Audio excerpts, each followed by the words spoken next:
Tragedi pembantaian dukun santet di Banyuwangi. Selamat datang penonton yang berani. Kembali kami hadirkan kisah horor yang membekas di Banyuwangi dan beberapa kota di Jawa Timur, Indonesia.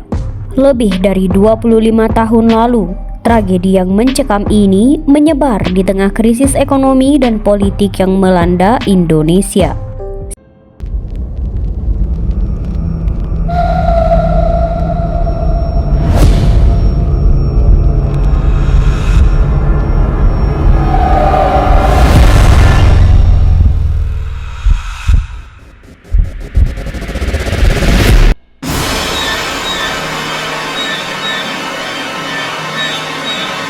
Sekitar 250 jiwa terjebak dalam perburuan mengerikan, dibantai secara sistematis dan kejam atas tuduhan menjadi dukun santet. Hingga kini keluarga korban masih diganggu oleh trauma dan terbelenggu stigma. Meski janji pemerintah untuk memulihkan mereka terus terdengar. Masa kelam ini terjadi dari Februari 1998 hingga Oktober 1999. Awalnya, target pembunuhan adalah orang-orang yang dituduh memiliki ilmu hitam yang digunakan untuk tujuan jahat. Di tengah ketakutan masyarakat setempat dan sebagian besar penduduk mempersempit istilah ini menjadi dukun santet. Namun, semakin banyak korban tak berdosa yang menjadi santapan kejahatan. Sasaran kekejaman itu pun semakin meluas. Selimuti diri Anda dalam keberanian yang gelap, karena kita akan menyelami kisah yang membangkitkan mimpi buruk. Berjalanlah bersama kami saat kita memecahkan misteri yang membelenggu Banyuwangi dan kota-kota di Jawa Timur. Mari kita ungkap fakta-fakta mengerikan dalam pembantaian tragedi dukun santet Banyuwangi. Pendataan para dukun santet.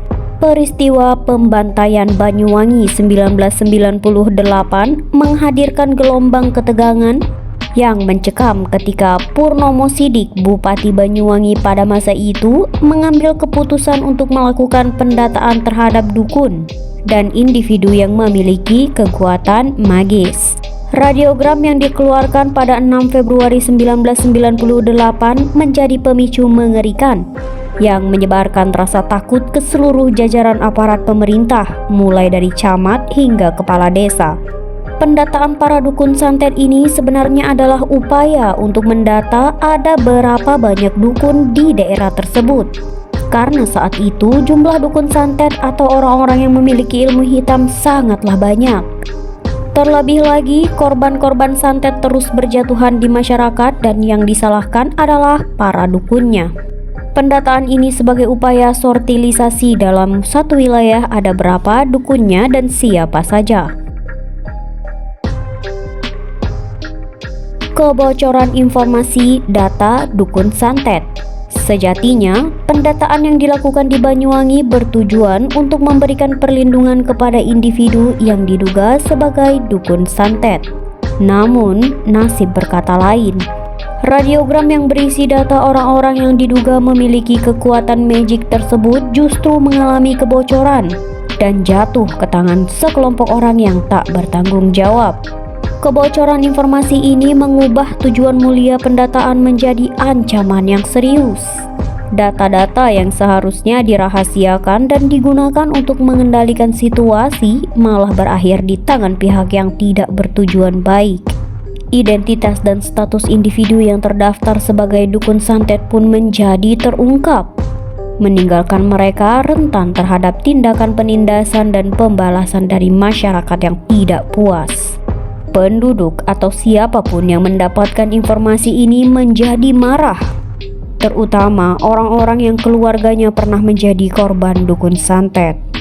Gelombang pergerakan pun bangkit dengan emosi yang meluap-luap. Berdasarkan data para dukun santet yang tertera di sana, posisi mereka yang selama ini tersembunyi kini sudah diketahui jati dirinya. Inilah saatnya membalaskan dendam.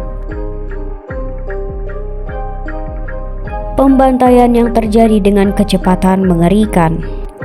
Padahal radiogram dari Purnomo Sidik baru saja dikeluarkan pada bulan Februari 1998. Namun tak butuh waktu lama lagi bagi kekerasan untuk meletus. Pembunuhan terhadap individu yang terdaftar sebagai dukun santet di Banyuwangi langsung terjadi, bahkan pada saat yang sama dengan keluarnya radiogram tersebut. Kecepatan mengerikan inilah yang menggambarkan betapa cepatnya pembantaian terjadi. Bahkan mulai dari Januari hingga September 1998, ratusan orang menjadi korban pembunuhan yang mengerikan. Tanpa proses hukum yang adil, para tersangka yang terdaftar dalam data pendataan menjadi sasaran kejam para pelaku. Mereka tidak diberikan kesempatan untuk membuktikan ketidakbersalahannya atau bahkan untuk menyampaikan argumennya. Dari mulai digantung, disalib, dibakar, dan sebagainya. Pembantaian tersadis atas nama dendam bagi orang-orang yang keluarganya pernah mati karena kena santet. Terus mengalirkan gelombang balas dendam.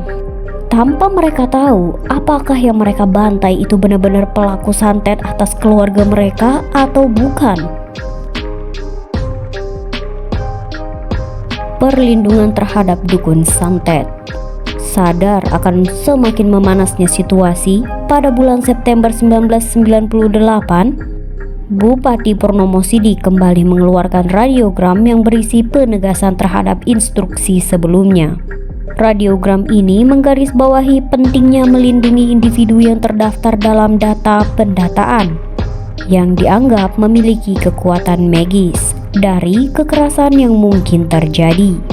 Langkah ini digunakan sebagai upaya untuk menjaga mereka dari ancaman anarki dan memberikan perlindungan kepada mereka yang namanya tercatat sebelum mereka menjadi korban pembantaian massa. Pemahaman akan kekerasan yang terjadi dan dampak tragis mendorong Purnomo Sidik untuk mengambil langkah-langkah perlindungan yang lebih serius. Pernyataan tegas bahwa individu yang terdaftar sebagai dukun santet harus diamankan dan dilindungi dari amukan anarki yang merajalela di Banyuwangi saat itu. Perlindungan terhadap mereka yang namanya ada dalam data pendataan menjadi prioritas, dengan harapan dapat mencegah tindakan kekerasan yang semakin meluas. Langkah ini juga berfungsi sebagai pengakuan bahwa situasi telah keluar dari kendali dan pemerintah harus bertindak untuk memastikan keselamatan dan kesejahteraan individu-individu yang terancam.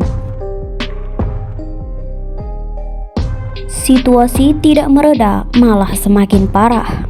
Meskipun langkah-langkah perlindungan telah diambil, situasi di Banyuwangi tidak mengalami penurunan ketegangan.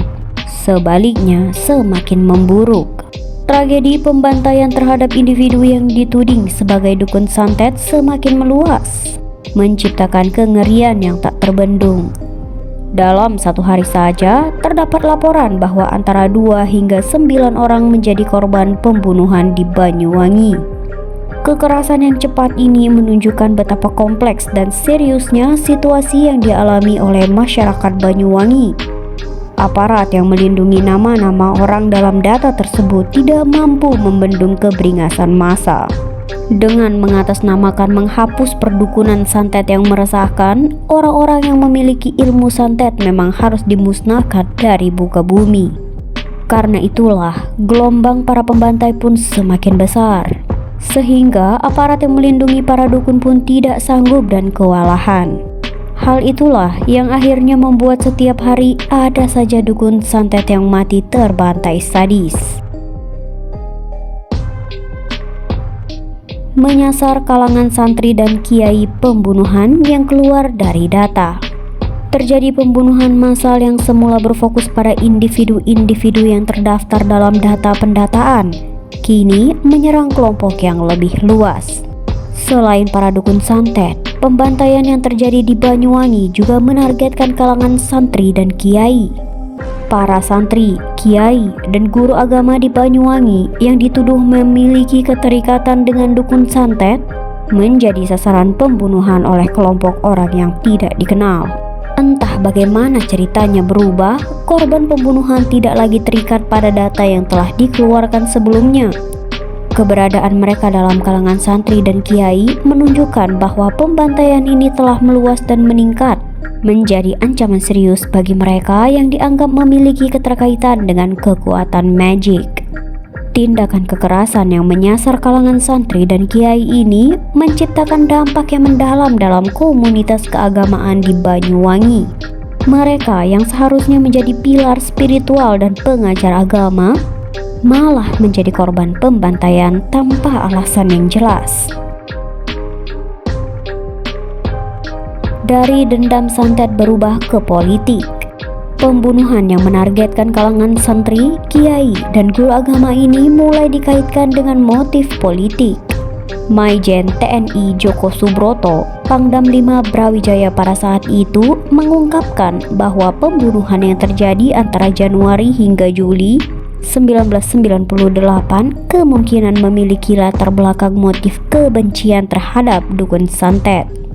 Namun, ia juga mengakui pada pembantaian yang meluas di Banyuwangi pada Agustus hingga September 1998 melibatkan unsur-unsur yang lebih kompleks.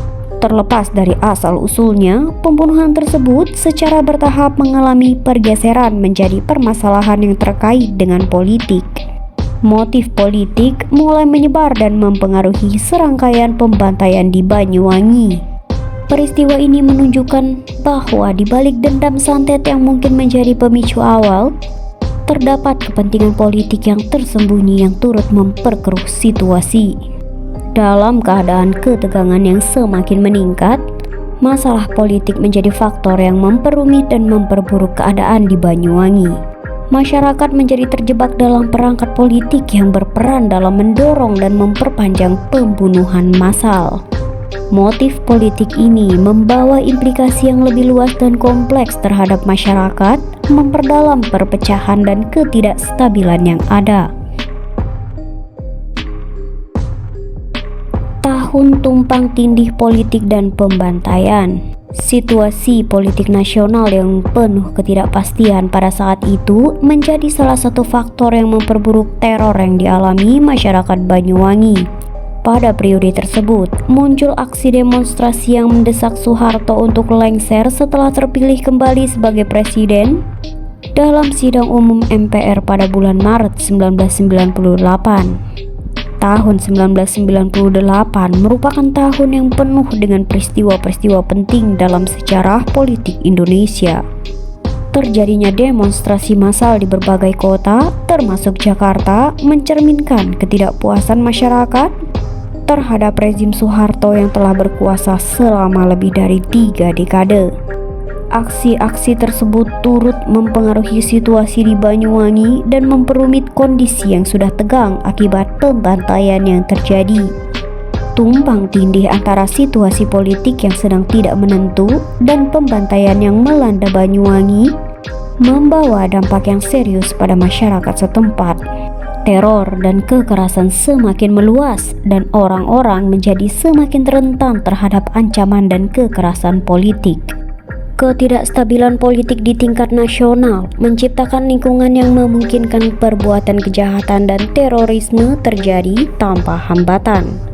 Para aparat keamanan pun harus berbagi konsentrasi antara keamanan para dukun santet, pembantaian kiai dan santri, juga penjarahan dan kerusuhan politik.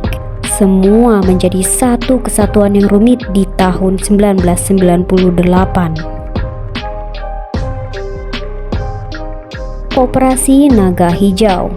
Banyuwangi yang dikenal sebagai kawasan tapal kuda Nadlatul Ulama atau NU diduga sengaja dipilih sebagai target kekerasan dengan motif politik.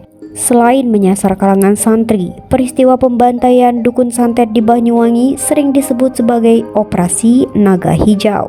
Menurut catatan Hamid Basyaib tahun 2000 halaman 42, Gus Dur mengungkapkan bahwa operasi-operasi yang dilancarkan untuk memicu kerusuhan-kerusuhan tersebut dinamakan Operasi Naga Hijau.